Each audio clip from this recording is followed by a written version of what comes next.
What is the sound of the perfect life shattering? It's not a dramatic crash. Sometimes it's the sound of a millionaire's careless laughter echoing through a steam-filled spa, the sound of champagne glasses clinking in a toast to a secret love. For Adrian Beaumont, he had it all: a nine-figure net worth, a beautiful wife, and a stunning mistress. But he forgot one thing. A woman's silence is not weakness, it's a strategy. And on this perfect sunny afternoon, his pregnant wife Chloe was about to show him that the empire he built was a house of cards, and she was holding the one card that could bring it all down. The Bel Air mansion was an ode to glass steel and manufactured serenity. Water flowed down a two-story textured stone wall in the entryway, the sound engineered to be soothing, not distracting. From the infinity pool, you could see the hazy silhouette of the downtown skyline, a kingdom Adrian Beaumont was convinced he had conquered. To the world and to the fawning profiles in Forbes and Robb Report, Adrian was a titan of tech investment, a self-made man with a Midas touch and a life to match. His wife, Chloe Beaumont, was the perfect accessory to that life. Elegant, poised, with a quiet grace that spoke of old money, she was the beautiful, stable bedrock upon which Adrian had built his public image. She chaired the right charities, hosted the most sought-after dinner parties, and looked breathtaking in the couture gowns he bought her. She was in every sense of the word the perfect millionaire's wife. Lately, however, the gilded cage had begun to feel less like a home and more like a beautifully appointed prison. The first sign was subtle, a nagging unease that settled in her bones. It was the way Adrian's phone, once left carelessly on the marble countertop, was now perpetually in his pocket or face down. It was the late-night board meetings that stretched until 2 a.m., from which he'd return, smelling not of stale coffee and desperation, but of a faint floral perfume that wasn't hers. It was the credit card statements she, as the manager of their household accounts, was privy to. A charge for two at Nobu Malibu on a night he was supposedly in a solo conference call, a staggering bill from a lingerie boutique on Rodeo Drive for items she would never wear. Chloe wasn't a fool. She had been raised by a father who navigated the treacherous waters of corporate law, a man who taught her to see the subtext in every conversation, the truth behind every polished lie. But she loved Adrian, or at least she loved the man he had been when they first met. The ambitious, hungry innovator with fire in his eyes who saw her not as a socialite, but as his partner. The memory of that man kept her quiet, hoping she was wrong, hoping it was just the stress of a new hostile takeover bid he was orchestrating. Then came the second sign, the one that changed everything. It wasn't a lipstick stain or a stray text message. It was a wave of nausea one morning that sent her rushing to the bathroom, a sudden exhaustion that felt bone-deep, and a calendar that told an undeniable truth. A discreet visit to Dr. Alistair Finch on Park Avenue confirmed it. She was pregnant. For a fleeting moment, joy erupted in her chest, pure and brilliant. They had talked about children for years, a vague, future-tense conversation that Adrian always steered away from with a casual soon baby when things are less crazy. Now it was real. This, she thought, would be their anchor. This would fix the growing chasm between them. She planned a special dinner, his favorite pan-seared scallops, and a vintage bottle of Montrachet. He arrived late, distracted, kissing her on the cheek, with the detached air of a busy executive. "Big news, darling," she'd said, her hands trembling slightly as she held his. He loosened his tie, his eyes already drifting towards the stock market ticker on the television. Did the catering for the hospital gala come through No, Adrian. Bigger. She took a deep breath. We're pregnant. The reaction wasn't what she had dreamed of. There was no whoop of joy, no tearful embrace. A flicker of something unreadable. Was it panic? Annoyance crossed his face before being expertly smoothed away. He manufactured a smile, wide and white. Pregnant, wow. Wow, Chloe, that's fantastic news. He squeezed her hand, a perfunctory gesture. Are you sure? Yes, I saw Dr. Finch today. I'm almost 3 months along. 3 months, and you're just telling me? The question was sharp, an accusation disguised as concern. I wanted to be sure, she said, her own smile faltering. Right. Of course. Well, this is great. A Beaumont heir. He raised his glass of whiskey. To the dynasty. The word hung in the air, dynasty. Not family, not our baby. It was another asset, another piece of his legacy. The chill that had been settling in her bones for months became a sheet of ice. That night, as he slept soundly beside her, Chloe slipped out of bed and went to his study. She had never invaded his privacy before, but the coldness of his reaction had extinguished the last embers of her hope. His laptop was password protected, but she knew the sequence, the date of his first major acquisition. It was a testament to his priorities. The files were meticulously organized. Business, investments, household. And then a folder she had never seen before, innocuously labeled projects. Her heart hammered against her ribs as she clicked it open. It wasn't full of spreadsheets or market analyses. It was full of photographs and videos. A woman stunningly beautiful with fiery auburn hair and a predatory smile was draped over Adrian. They were on a yacht in St. Bart's, laughing. They were in a suite at the George V in Paris, the Eiffel Tower sparkling behind them. They were at a private table in a dark, exclusive club, her hand high on his thigh.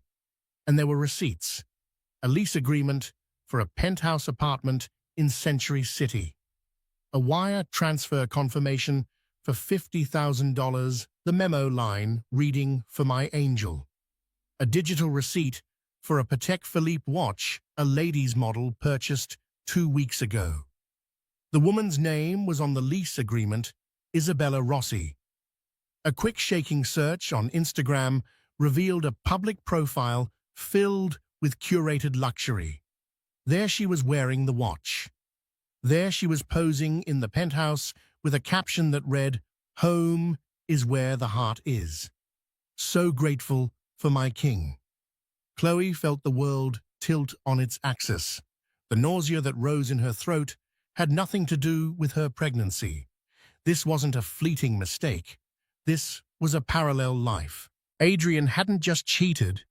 He had built a second secret world with this woman, funded by their shared fortune. The trips, the gifts, the apartment, it was a staggering betrayal, a second family built on a foundation of lies. She sank into his leather chair, the glow of the screen illuminating the tears streaming down her face. But as the initial shock subsided, something else began to crystallize in its place. It was a cold, hard fury. The love for the man he'd been died in that moment, replaced by a steely resolve. He had called their child a part of his dynasty. He had no idea how right he was. This child, her child, would not be raised in the shadow of this deceit. She didn't just want a divorce. She wanted justice. Over the next 2 weeks, Chloe operated with the precision of a seasoned general. She was still the perfect wife, smiling placidly at breakfast, asking about his day, feigning a gentle, pregnancy-induced fatigue. But while Adrian was at his meetings, Chloe was meeting with her own team. She didn't go to a flashy Hollywood divorce attorney. She went to Eleanor Vance, a discreet but legendary lawyer her father had once called a shark in a Chanel suit. In Eleanor's quiet, book-lined office, Chloe laid out everything. She had downloaded every photo, every receipt, every wire transfer. She had cross-referenced the dates with Adrian's calendar, creating an undeniable timeline of his infidelity. Eleanor, a woman in her 60s with piercing blue eyes, listened without interruption. When Chloe was finished, she didn't offer platitudes or condolences. She offered a strategy. Infidelity in California is not a factor in the division of assets, Eleanor stated, her voice calm and even. It's a no-fault state. However, the misappropriation of community funds to support an extramarital affair is another matter entirely. The apartment, the gifts, the travel that's marital money, he has squandered. We can get that back, and then some. But we need more. More, Chloe asked, her voice quiet. He underestimates you, Chloe. That's our greatest weapon. He sees you as a decoration. While he's busy with his project, we will conduct a full forensic accounting of Beaumont Capital. We'll find out if he's been as reckless with his business as he has been with his marriage. The plan was set. For the next month, while a team of accountants Eleanor hired began to secretly dissect Adrian's empire, Chloe played her part. The hardest moments were when he would place a hand on her growing belly, a proprietary smug look on his face. "Gotta take care of my legacy," he'd say. And Chloe would smile, a sweet, vacant smile, while a storm of ice and fire raged within her. The final piece of the puzzle came from an unlikely source. One of Adrian's junior analysts, a young man Chloe had been kind to at a company Christmas party, reached out to her. He was being squeezed out by Adrian for questioning some ethically dubious fund transfers. He had proof that Adrian was co-mingling personal and investor funds, a cardinal sin in the financial world. That was the kill shot. Eleanor Vance's eyes lit up when Chloe presented the information. The divorce papers were drawn up not just as a dissolution of a marriage, but as the opening salvo in a war that would threaten to dismantle everything Adrian had built. "Now," Eleanor said, sliding the thick stack of documents across her polished mahogany desk, "we need to serve him. We could have a process server do it at his office. It would be effective." Chloe looked down at the papers, her name printed next to his on the top line. A lifetime of betrayal condensed into cold legal text. She thought of his laughter in those videos with Isabella. She thought of his dismissive wave when she told him she was pregnant. She thought of him calling their child his legacy. A cold, clear vision formed in her mind. She didn't want him served by a stranger in an office. She wanted to see his face. She wanted him to be at his happiest, at his most arrogant, when his world came crashing down. "No, Chloe," said her voice devoid of any tremor. "I know where he'll be this Saturday, and I'll deliver them myself." Isabella Rossi believed in the religion of ambition.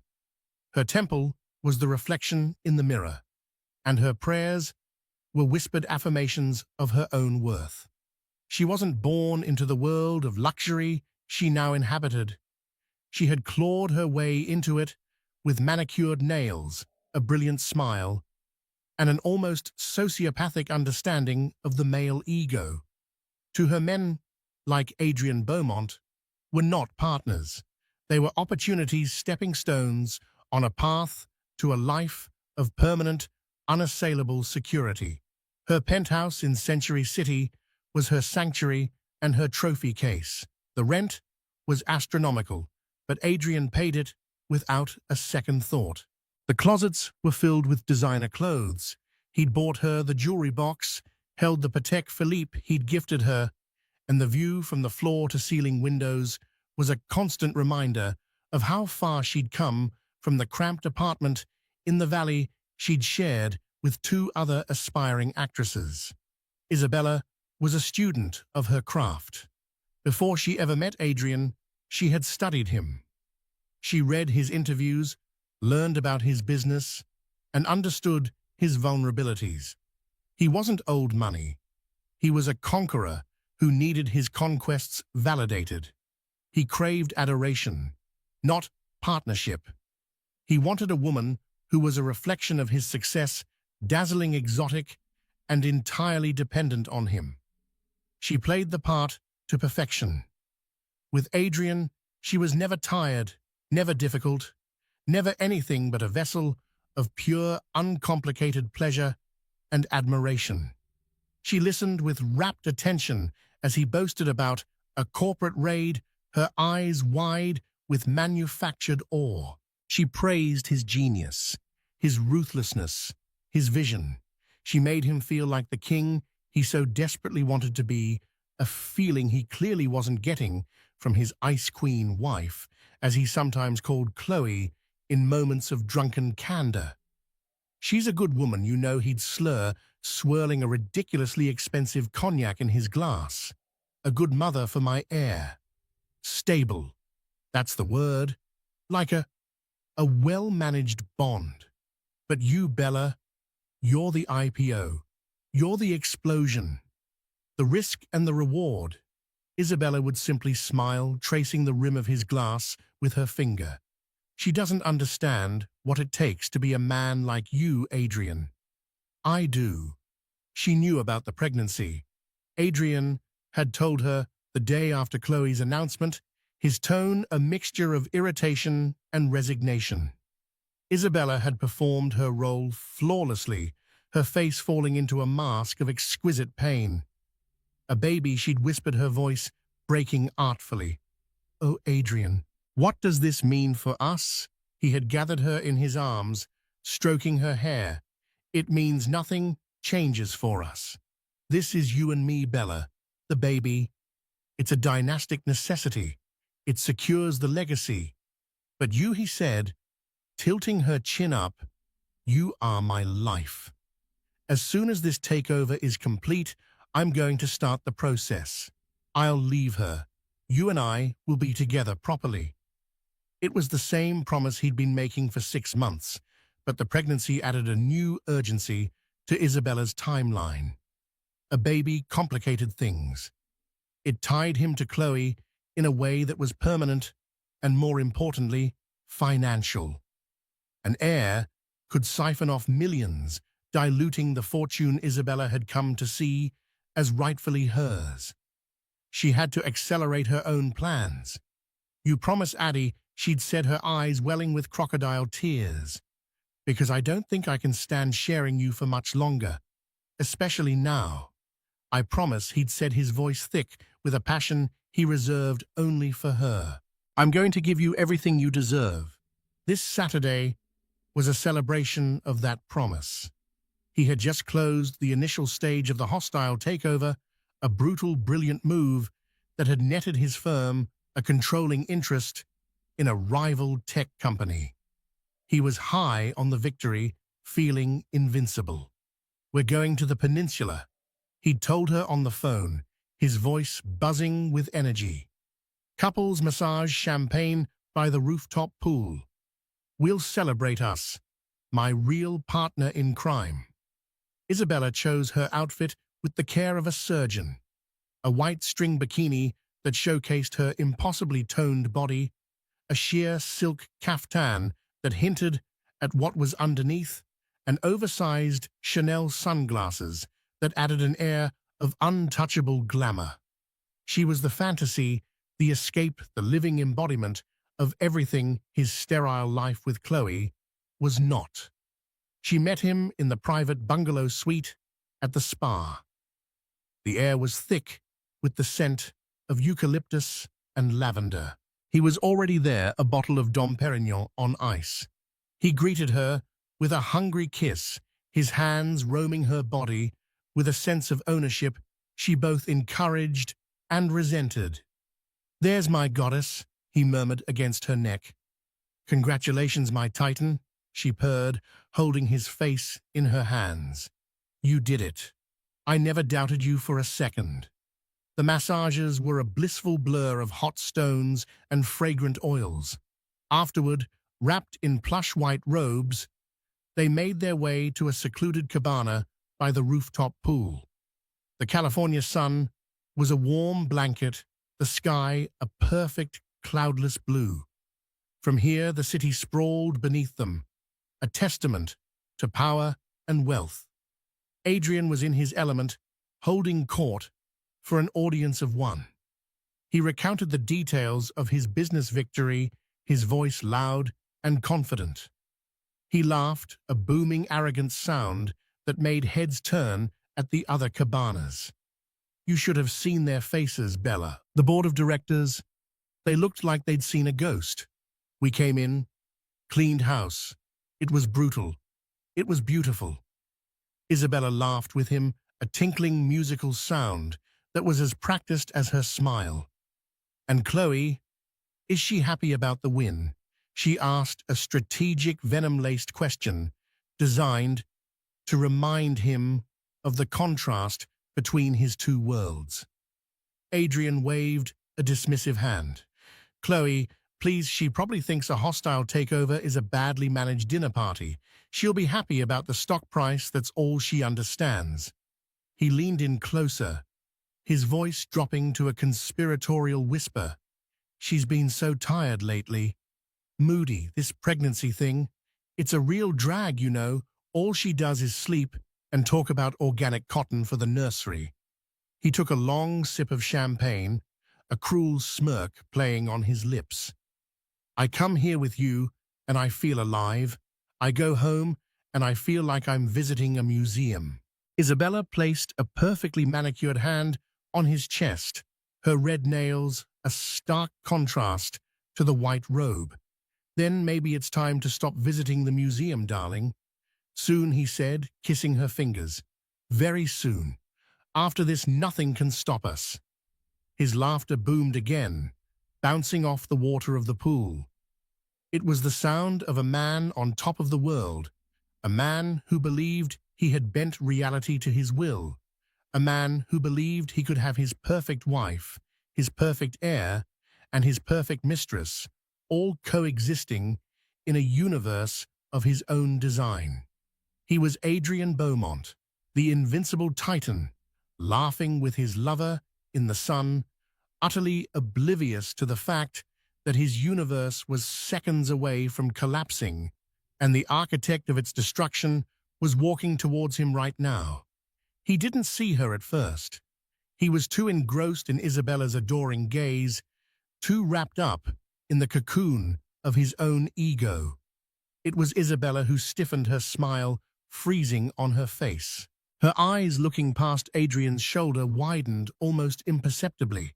Adrian, she said, her voice a tight whisper. What is it, baby? He asked, annoyed at the interruption. He turned, following her gaze. And there, standing at the edge of their cabana, silhouetted against the bright blue sky, was a figure that didn't belong. It was Chloe. For a moment, Adrian's brain refused to process the image. It was like seeing a character from one movie wander onto the set of another. Chloe, his quiet, elegant, predictable Chloe, did not belong here. The spa was his world with Isabella. It was a sacrosanct space of fantasy and escape. Her presence was a violation, a glitch in the matrix of his carefully compartmentalized life. She wasn't dressed for a spa day. She wore a simple but exquisitely tailored navy blue maternity dress that did nothing to hide the gentle swell of her belly. Her hair was pulled back in a sleek chignon, and her face, devoid of makeup, was a mask of serene, unnerving calm. She held no purse. Her only accessory was a thick, cream-colored envelope clutched in one hand. The vibrant soundscape of the rooftop oasis seemed to mute itself. The soft lounge music, the gentle lapping of the water, the distant city hum. It all faded into a dull roar in Adrian's ears. The only sound he could truly hear was the frantic pounding of his own heart. He scrambled to his feet, pulling his robe tighter around himself as if it were a suit of armor. Chloe, what on earth are you doing here?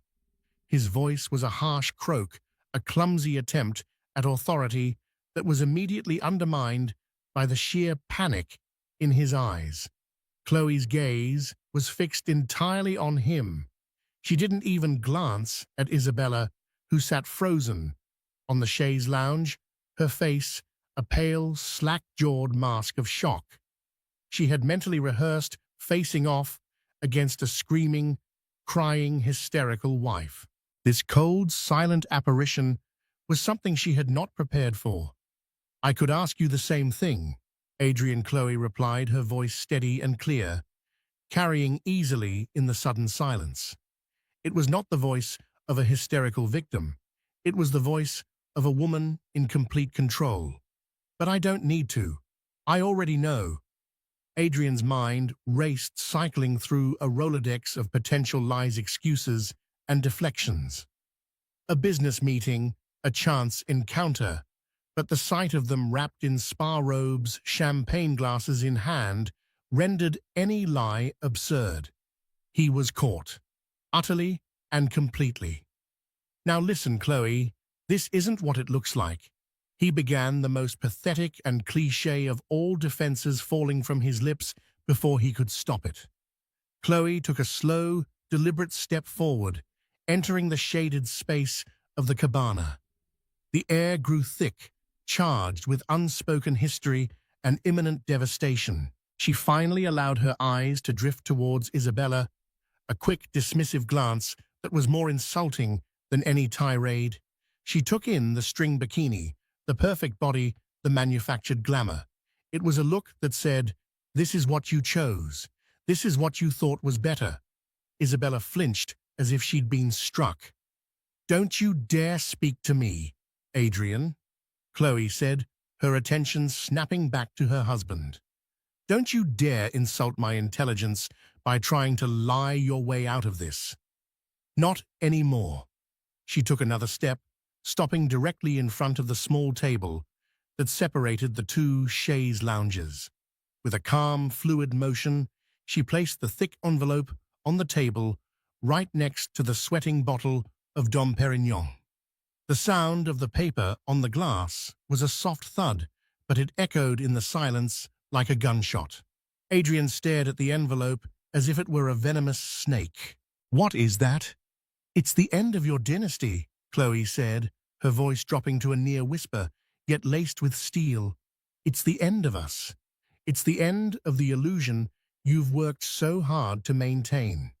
His eyes darted from the envelope to her face, searching for a crack in her composure, a hint of the tearful, broken woman he expected. He found none. He was looking at a stranger. With a trembling hand, he reached for the envelope.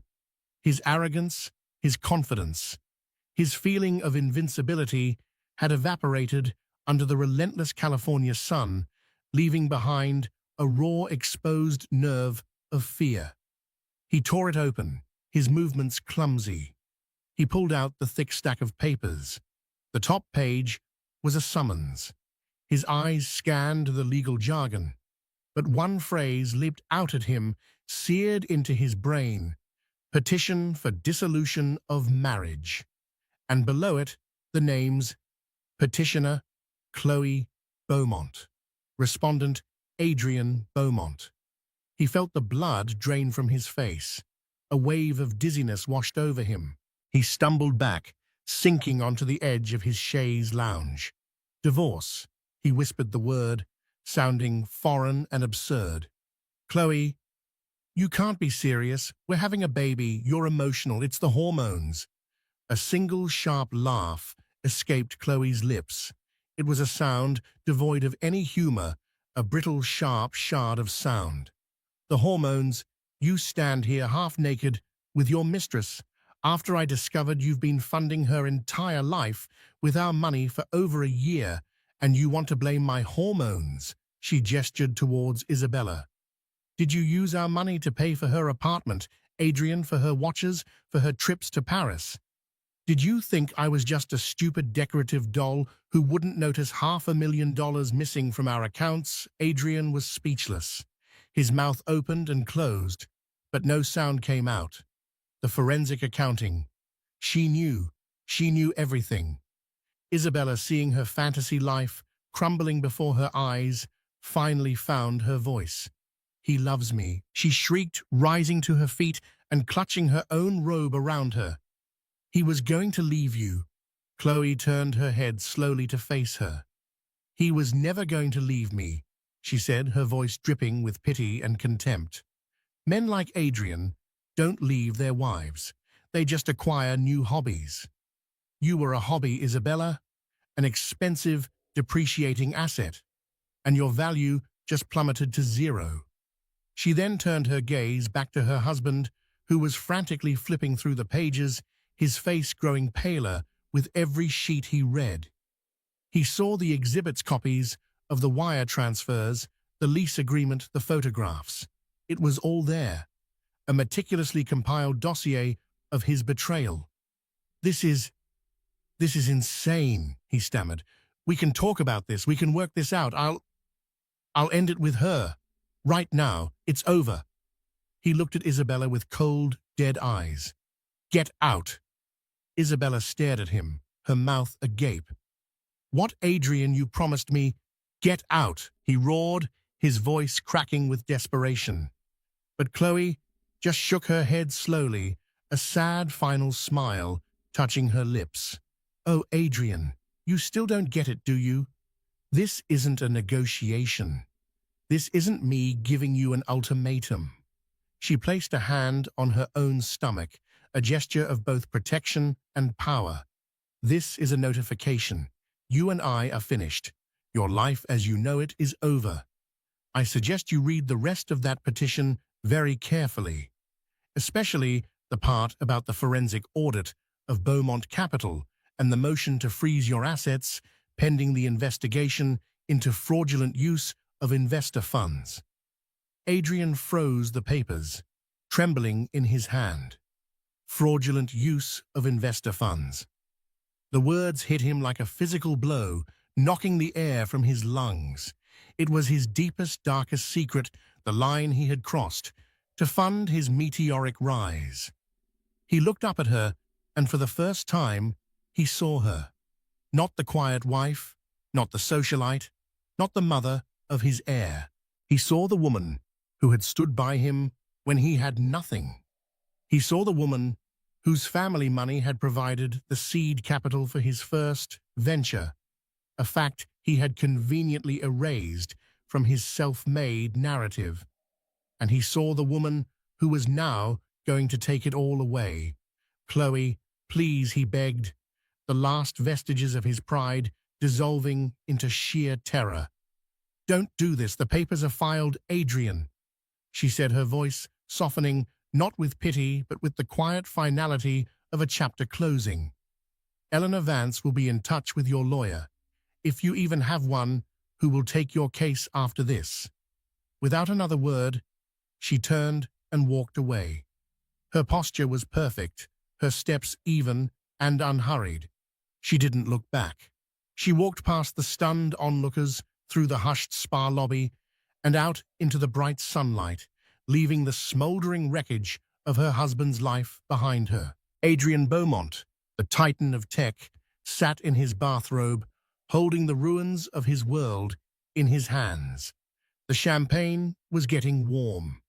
His mistress was staring at him with undisguised hatred, and the booming, confident laughter that had echoed across the pool just minutes before was gone, replaced by a suffocating, terrifying silence. The silence Chloe left in her wake was a living entity. It pressed in on Adrian, heavy and suffocating. For a full minute, he just sat there, the legal documents a dead weight in his lap. His world had been moving at 1,000 miles per hour, and she had just slammed on the brakes, sending him crashing through the windshield of his own reality. Then the silence was shattered.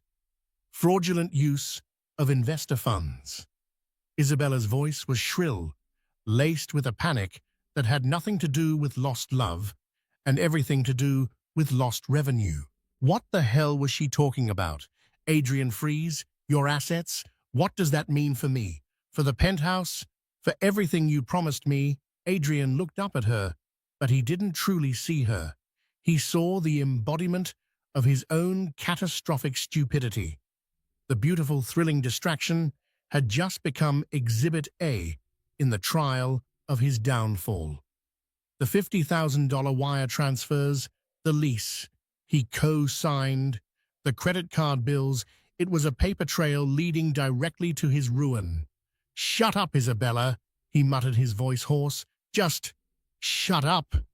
"Don't you tell me to shut up," she shrieked, her carefully constructed mask of glamour cracking to reveal the raw, grasping desperation beneath. "You told me you were a god. You told me you were untouchable.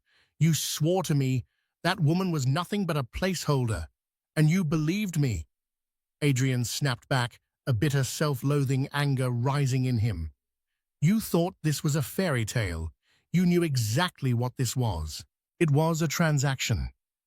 And the deal is now off." "A transaction," she spat, her face contorted with fury. "I gave you the best year of my life. I worshipped you.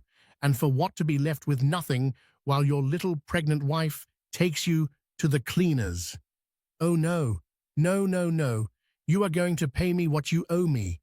The ring you promised, the security." Adrian threw the divorce papers onto the chaise lounge and stood up, his face a mask of cold fury. "There is no me and you. There is no ring. There is nothing. Don't you understand? It's over, everything. Now get your things and get out of my sight. The lease on that penthouse will be terminated by the end of the day." The color drained from Isabella's face. The fight went out of her, replaced by the cold, hard terror of a con artist whose mark has just gone bankrupt. Without another word, she turned, snatched her designer handbag, and stormed away, her bare feet slapping angrily against the hot stone tiles. She didn't look back. Like a predator sensing a dying animal, she knew it was time to abandon the carcass and search for new prey. Left alone in the cabana, Adrian finally collapsed. He buried his face in his hands, his body trembling with a mixture of rage and terror. He tried to call Chloe. The call went straight to voicemail, her familiar gentle voice on the recording now sounding like a cruel taunt. He tried again. Voicemail. He sent a flurry of desperate texts. "Chloe, please, we need to talk. This is a mistake. I love you. I'll do anything. Fire everyone. Sell the company. Just please call me."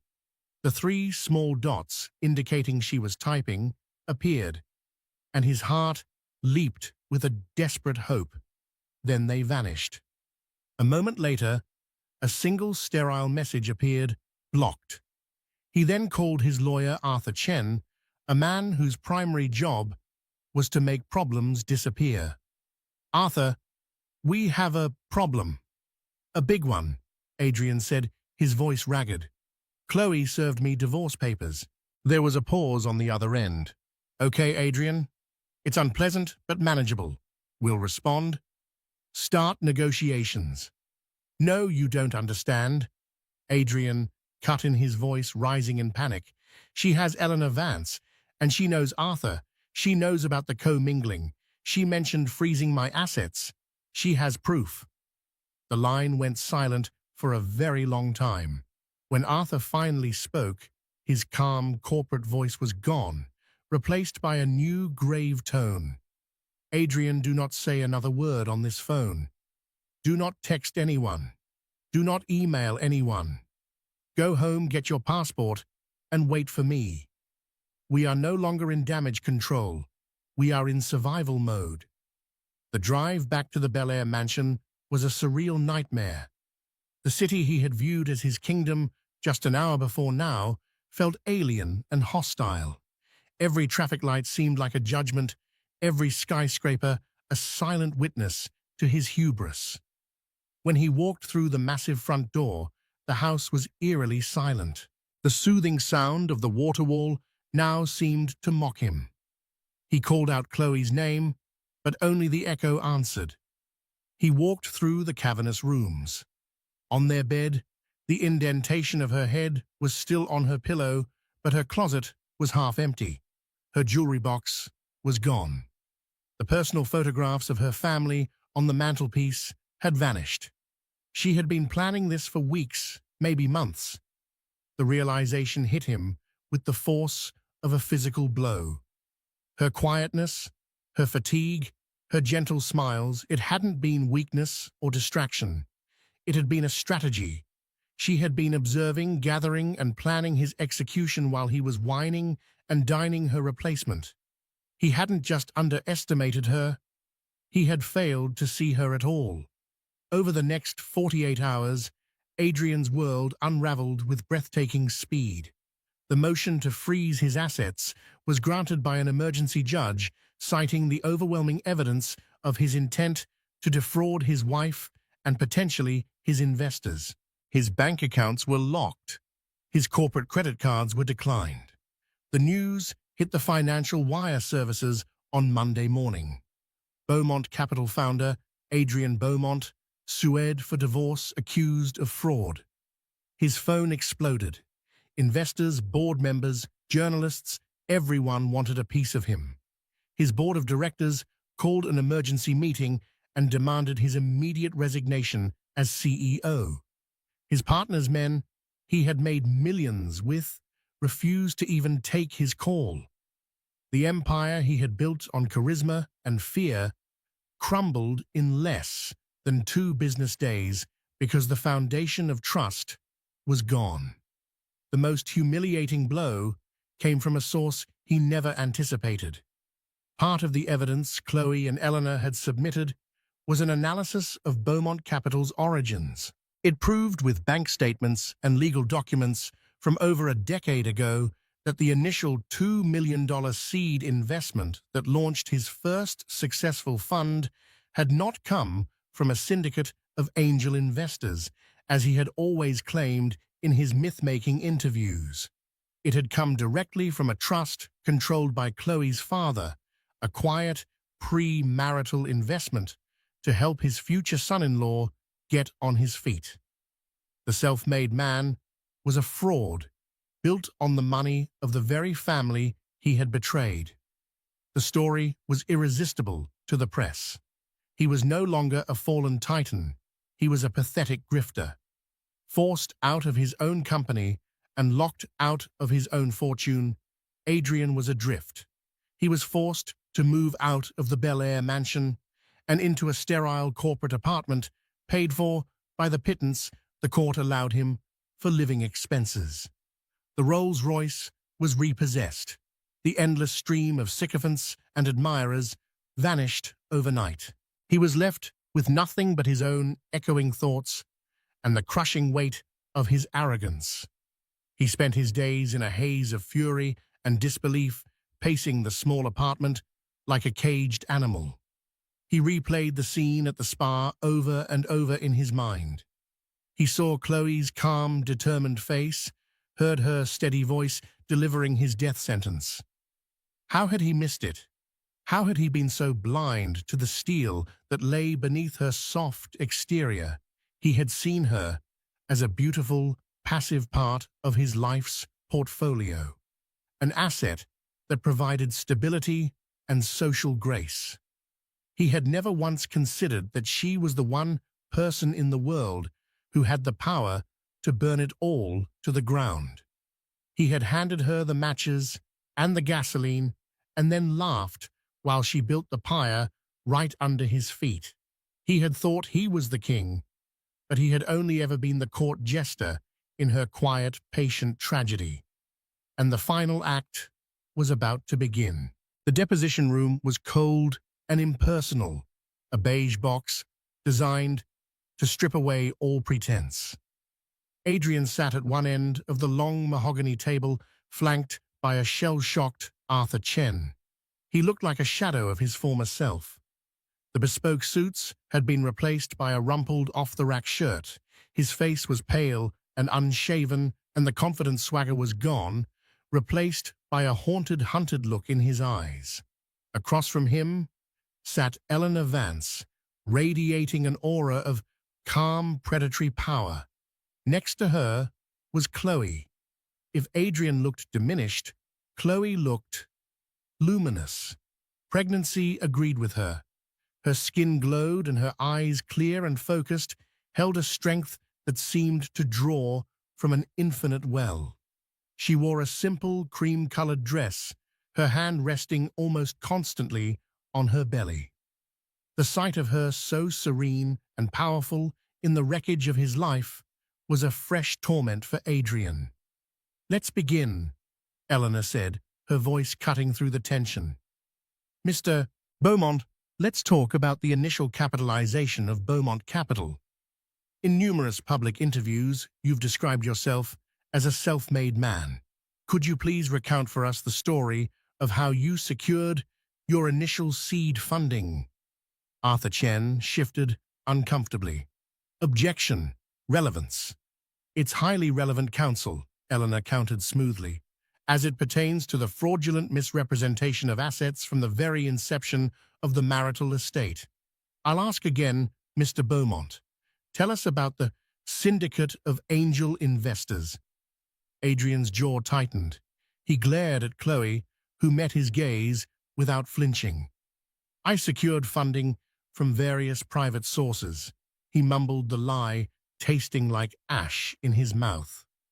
Eleanor smiled, a thin, dangerous smile. "Is it not true, Mr. Beaumont, that on May the 14th, 10 years ago, a single wire transfer of $2 million was made from the Sterling Family Trust to your newly formed LLC, a trust of which your then-fiancée, Chloe Sterling, was the primary beneficiary?" She slid a bank statement across the table. Adrian didn't have to look at it. The numbers were burned into his memory. It was the day his life had truly begun, a day he had long since rewritten in his own personal history. "It was a loan," he stammered, "a loan for which there is no promissory note, no repayment schedule, and no record of any interest ever being paid." Eleanor said, her voice like chipping ice. "It looks for all legal purposes like a gift from Chloe's family to you, which would mean that the very foundation of the empire you claim to have built by yourself is in fact community property seeded by your wife's premarital wealth." Arthur Chen put his head in his hands. It was over. They weren't just arguing over the division of assets acquired during the marriage. Eleanor was arguing that the entire company was in essence a joint venture from day one. But that wasn't the twist. The real twist, the one that would break him completely, came next. "Now let's move on to the child," Eleanor said, her tone softening slightly as she glanced at Chloe. "Mr. Beaumont, you are aware that my client, your wife, is pregnant." "Of course," Adrian said, a flicker of hope igniting in his chest. The baby, his heir, that was his one remaining link, his one piece of leverage. "My son, my legacy." "Your legacy," Eleanor repeated, tasting the word. "You've expressed your eagerness to be involved in the child's life, and you are, of course, prepared to provide for him financially." "I'll provide for my son whatever it takes," Adrian said, trying to sound noble. Chloe, who had been silent the entire time, finally spoke. Her voice was quiet, but it filled the room. "He won't be needing your provision, Adrian." Adrian frowned. "What are you talking about? He's a Beaumont. He's my son." Chloe looked directly at him, and her expression was not one of anger or triumph, but of something akin to pity. "No, Adrian, he's not." The air in the room seemed to crystallize. Adrian stared at her, his mind struggling to comprehend the words. Arthur Chen's head snapped up. "What?" Adrian whispered. "The baby," Chloe said, her voice perfectly even, "is not yours." "That's impossible." He choked out, his face turning a blotchy red. "You're lying. It's a trick. A desperate, pathetic trick." He turned to his lawyer. "She's lying. Arthur, tell them she's lying." Eleanor Vance slid another document across the table. It was a notarized report from a genetics lab dated 2 weeks prior. Attached to it was a sworn affidavit from Chloe. "My client," Eleanor explained calmly, "underwent an amniocentesis for medical reasons. As part of that process, a paternity test was conducted. The results are conclusive. You, Mr. Beaumont, are not the biological father." Adrian snatched the paper, his hands shaking so violently he could barely read it. He scanned the technical data, the probabilities and genetic markers until he found the conclusion written in stark, unambiguous text. "The alleged father, Adrian Beaumont, is excluded as the biological father of the male fetus." He felt the world dissolve into a roaring inferno. The last pillar of his identity, the one thing he thought was his heir, his dynasty, crumbled into dust. This final profound humiliation was too much to bear. "Who?" he roared, slamming his fist on the table. The sound echoed his own breaking spirit. "Who is it? After all this hypocrisy, you had an affair." Chloe did not flinch from his rage. She met it with the same unnerving calm. "There was no affair," she said simply. "Our marriage was over long before I met him. It was over the day I found the receipts for Isabella. I was just going through the motions. We were separated in every way that mattered." "Who is he?" Adrian demanded, again his voice cracking. "His name is Dr. Ben Carter," Chloe said. "He's a pediatrician I met through my charity work at the Children's Hospital. He's kind, and he's decent, and he's honest. He's everything you are not. When you were flying to Paris with Isabella, I was having coffee with Ben. When you were buying her watches, I was having dinner with a man who was interested in my thoughts, not my trust fund. When you left me alone for weeks on end, I found comfort in the company of a good man who made me feel seen for the first time in years." She finally let a single perfect tear trace a path down her cheek, but it wasn't a tear of sadness. It was a tear of release. "The baby wasn't planned," she continued softly, "but he is not a mistake. He is the best thing to ever happen to me. He is my new beginning. He is a Sterling, not a Beaumont, and he will have nothing to do with you or your toxic legacy." Adrian stared at her, his mind a maelstrom of rage, jealousy, and utter defeat. He had been so consumed by his own deceptions, so blinded by his arrogance, that he had never even considered that she could have a life, a heart, a secret of her own. He had treated her as a possession, and she had responded by finding a life where she was a person. He had lost everything, his company, his fortune, his wife. And now he had lost a son he never even knew wasn't his. He had been fighting for a ghost, a legacy that was never meant for him. He pushed his chair back, the legs screeching against the floor, and stumbled out of the room without another word. The fight was gone. The reckoning was complete. He was no longer Adrian Beaumont the Titan. He was just a man who had burned down his own kingdom for a fantasy, only to discover the real treasure had walked out the door and built a new life without him. 1 year later, the California sun felt different. It was no longer a harsh spotlight exposing a life of lies, but a warm, gentle presence. Chloe sat on a blanket in the shade of a large oak tree in a public park in Pasadena, a world away from the sterile grandeur of Bel Air. The air smelled of freshly cut grass and laughter.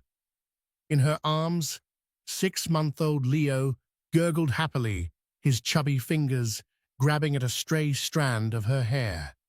He had her eyes, but he had a smile that was all his own, a pure, unadulterated expression of joy. He was her world. Dr. Ben Carter sat beside them, expertly assembling a peanut butter and jelly sandwich, cutting the crusts off with the precision of a surgeon. He was a man defined by a quiet competence and a deep well of kindness. His love for Chloe was not a loud proclamation, but a series of steady, consistent actions, the way he'd hold Leo so Chloe could have a break, the way he listened to her, the way his eyes crinkled at the corners when she laughed. The divorce had been finalized 6 months ago. It wasn't the apocalyptic legal war Adrian had feared. After the revelation in the deposition room, he had completely collapsed. Stripped of his company, his wife and the heir he thought was his Adrian's fight was gone. He accepted a settlement that was by Eleanor Vance's standards generous. He was left with a few $1 million, enough to live comfortably, but not enough to ever reclaim the power he once wielded. He was a footnote in the financial pages, a cautionary tale whispered at cocktail parties. Chloe had heard from a mutual acquaintance that he had moved to Arizona trying to start a small consulting firm, a ghost haunting the edges of the world he once dominated. Isabella Rossi had vanished, as Chloe knew she would. Her Instagram had been scrubbed of all traces of Adrian. New pictures had appeared with a different, older, but equally wealthy man, this time on a yacht in the Mediterranean. She was a predator who had moved on to fresher kills, leaving the past behind without a second thought. Chloe, on the other hand, had used her freedom to build a life, not just an image. The settlement, combined with her own family's wealth, had left her independently wealthy beyond measure. But she hadn't returned to the world of galas and couture.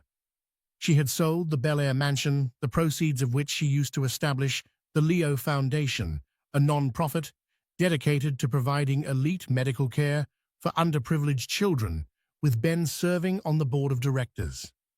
She bought a beautiful, comfortable home in a quiet, family-friendly neighborhood, a place with a garden and a swing set, not an infinity pool and a water wall. Her life was no longer about performance. It was about presence. It was about being present for her son, for Ben, for herself. "Here you go," Ben said, handing her half of the sandwich.